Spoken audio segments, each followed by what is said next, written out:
And we're back. Let's get into the top gaming news of the last 2 weeks. All right. We have to start with our lead story.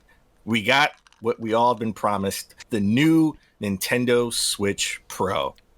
No. Not quite the Pro. Not quite. We did get a new Nintendo Switch. We got the new Nintendo Switch OLED, as they're calling it, right? So they stealth dropped this pretty much like on Twitter, right, and on a YouTube. Yep. So it's going to be a larger screen, so 7-inch OLED screen.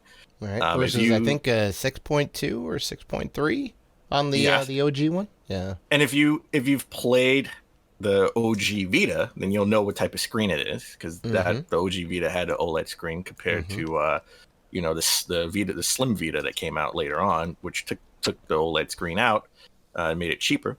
It's a new wider kickstand, enhanced audio through the new built-in speakers, as a new slim dock with a LAN port, right? And now you can get a white dock or a black dock. I definitely want the white one. It's doubled the storage. It's 64 gigabytes of internal storage, and this is going to be a whopping $349.99, releasing the same day as Metroid Dread, October 8th. So that makes sense. What do you think? That makes sense. You pair it up with the new game that's coming out, right? Maybe there's even a special bundle. Hopefully there's a Metroid theme bundle, which would be awesome. Well, Nintendo likes to drop their hardware with like a major game, right? We got it. We got, obviously, the OG Switch was dropped with Zelda, right? Then we got the Switch Lite that dropped with Zelda. Yeah, again. And now they're like, no, we're going to go ahead and do Metroid this time. And then we're going to do Metroid. So yeah, I mean, I have to say, so I think it's important to note that the internals, besides the built-in storage, right, the 64 gigs of memory, everything remains the same from a processing power standpoint, right? It's the same ARM chip, right? It's the same Tegra graphics and all that. So we're not getting anything new there. No extra, clock speed on the CPU. No extra RAM in there to kind of help support newer games, right? There's no DLSS support, which everyone was kind of gunning for, because that really would have kind of helped them get to the 4K visuals and really kind of do a lot of things with AI upsampling as opposed to just raw power, because it's a very tiny case. So we didn't get any of that. I think that's kind of important to say. Out of the stuff we did get, the only thing that excites me, to be honest, is the OLED screen. Everything else, it doesn't matter. Like the 64 gigs of internal storage, yeah, great. But, I mean, you can buy a cell phone now, and the base model has at least 128 gigs. All right? So it's not anything crazy. I have so many micro SD cards for the Switch. Right. I don't even care about the 64 gigs. You can get a 400 gigabyte SSD card for like $60 to $80 now, I think. Yeah. Right? It's nothing. Storage isn't really that expensive, The enhanced kickstand, sure, but I never use it. It's either handheld mode. It's mostly handheld mode, or I put it in the dock. So, I want to say Game Explain sort of, summed it up perfectly. If you wanted to get a dongle for Ethernet for the OG Switch at this point, the OG Switch dock, you wanted to get a better stand, right, for the Switch.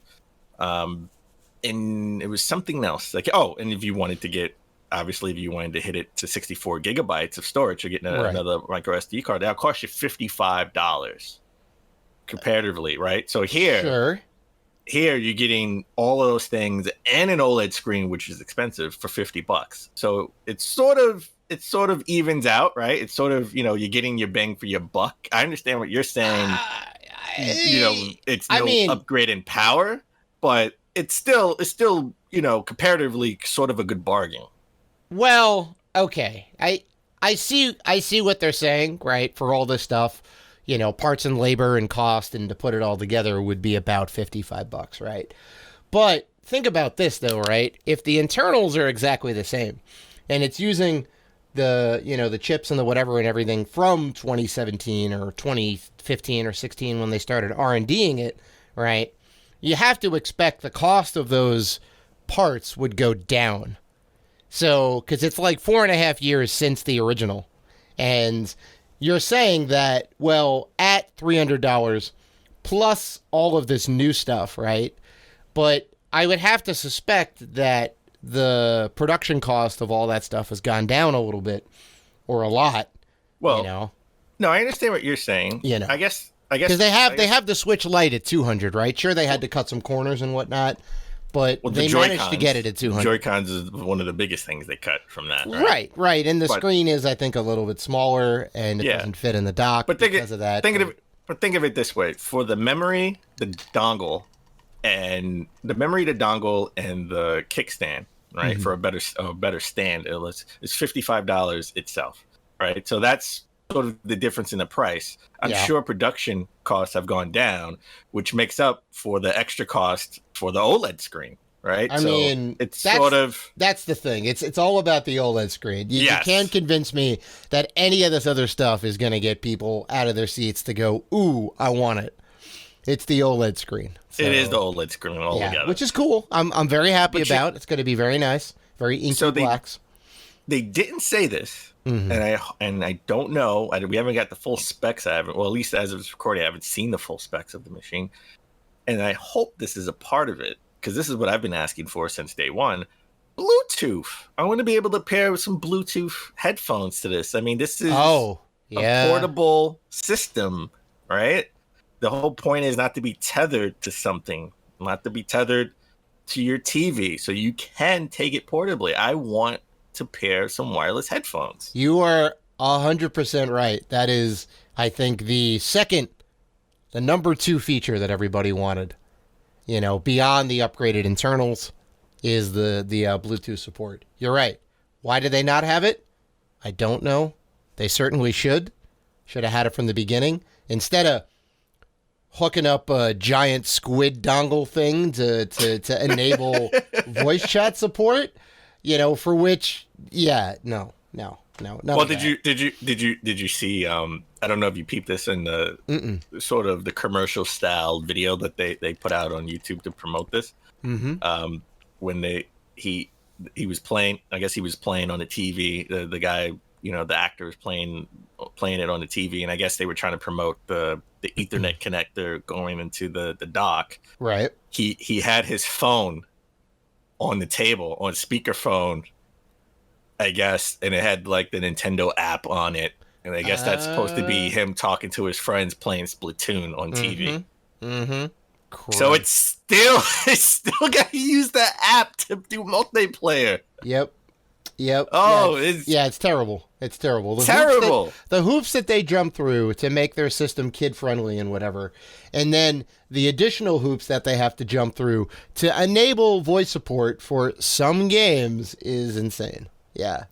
It makes no sense. I feel like no one's talking about that because everyone is just so mad it's not the Switch Pro. Yeah. Right? I did not see that. But sadly, because they didn't announce it in this presentation, I will bet you money it's not going to be a feature, because that's something that people want, and they would totally say Bluetooth support as a thing. I hope I'm wrong. I hope I'm wrong for both our sakes. I think that would be. I'm hoping that Nintendo is just like, oh yeah, it has Bluetooth. It's like, yeah, don't worry about it. Right. So no, we got that. Don't worry about it. Yeah. That's what I'm hoping for. We can only hope like that. Yeah. So I'm getting this day one. Oh, I mean, of course, Metroid. We're both getting this. I'm getting this with Metroid. I mean, oh my god, that bill is going to be $350 plus the $60 for Metroid Dread plus the amiibos. Mm-hmm. I'm paying like $500 here. Mm-hmm. Day one. Mm-hmm. I'm going to the Nintendo store because the pre-orders are sold out. And as a matter of fact, not pre-orders. Rewind. Not pre-orders for the system because that's not even up yet. Mm-hmm. Pre-orders for the Metroid. Oh, and I'm getting the Metroid Dread Special Edition. I want the Special Edition. Of course. Same. I want the Special Edition. So I'm going to have to go to the city that day. I'm going to have to skip out on work. Mm-hmm. and go to the city. Since I'm working from home, oh yeah, I forgot to announce that I'm officially working from home forever or Nice. indefinitely. Nice. Love it. Love it. Just like you, just Mm-hmm. like you. I mean, But now I'm gonna have to go to the city because this is the Nintendo store is the only place I'm gonna be able to buy this. It's gonna be sold out everywhere. As soon as oh pre-orders yeah. go live, it's gonna be Oh sold yeah. out. Oh Yeah, yeah. and I can imagine the line outside to buy this, the Nintendo Around the store. block. Yeah, Mm-hmm. Around the block for sure. around the block. But they usually have enough stock, Mm-hmm. and I hope this is still the case. In the past, I'm going off of past experience. Mm-hmm. Whenever the Switch Lite and Zelda and Amiibo, I went on my lunch break, right, which was like around like noon. I went early too. I left Mm-hmm. like quarter to noon just to Mm-hmm. go to the Nintendo store, and it had full stock, full stock. I got it with no problem. It wasn't like I got the last one or anything. Mm-hmm. So I'm hoping Mm-hmm. this is the same way. Hoping this is the same way. So all right.